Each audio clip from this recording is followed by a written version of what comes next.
Hello and welcome back to College Algebra MAT 150. In this lecture we're going to go through some basic logarithmic computations.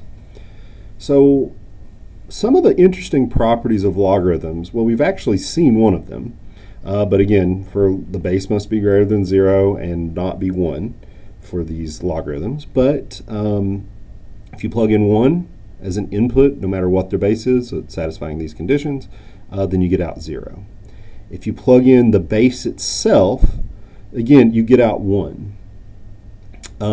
If you have a base to an exponent, then you just get out the same base as the logarithm, so log base b of b to the x. Basically, the bases cancel out when you just get x out.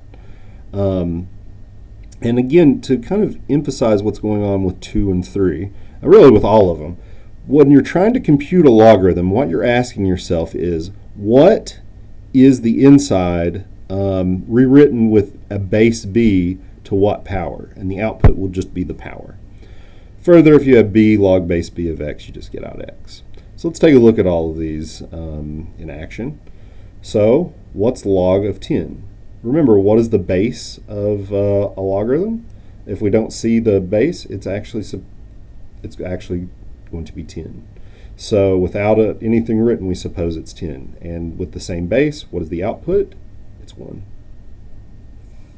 All right. Log ln of e is the same as log base e of 1. Again, doesn't really matter what it is, because no matter what you plug in, when you plug in 1, the output is 0.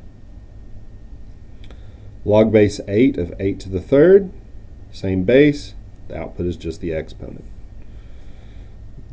4 to the log base 4, the 4 and the log base 4 basically just cancel, and we're left with 55. So, with that being said, we can get some nice computations out. Further, a lot of times for calculators, you may need to use a thing called a change in base formula. So again, as long as the base satisfies the usual conditions and the input for your logarithm is greater than 0, then we have log base b of x is the same thing as ln of x over ln of b. Remember, so if you have a base with the input, ln is, the argument is on top. So ln of the argument is on top, ln of the base is in the denominator. There are fancier calculators that these days that you can just plug in whatever base you want, but back in the day this used to be sort of the only way, because calculators just had the logarithmic functions, or the ln and log with the base e or base 10. But there are still other uses for this change in base formula in today's landscape. But having said that, let's try to do some computations. So log base 4 of 6.3, again, sometimes you're just going to have to use your calculator. But again, to be able to use it possible, you may have to use the change in base formula. So this is the same as ln of the argument, which is 6.3, over ln of the base, so ln of 4. ln of 6.3 is about 1.841. and ln of 4 is about 1.386, and 1.841 divided by 1.386 is about 1.328. Again, you would need a calculator to be able to compute these. All right, what about log base 3 of e squared?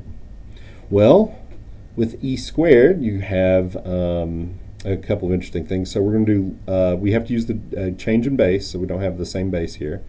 So ln of e squared over ln of 3.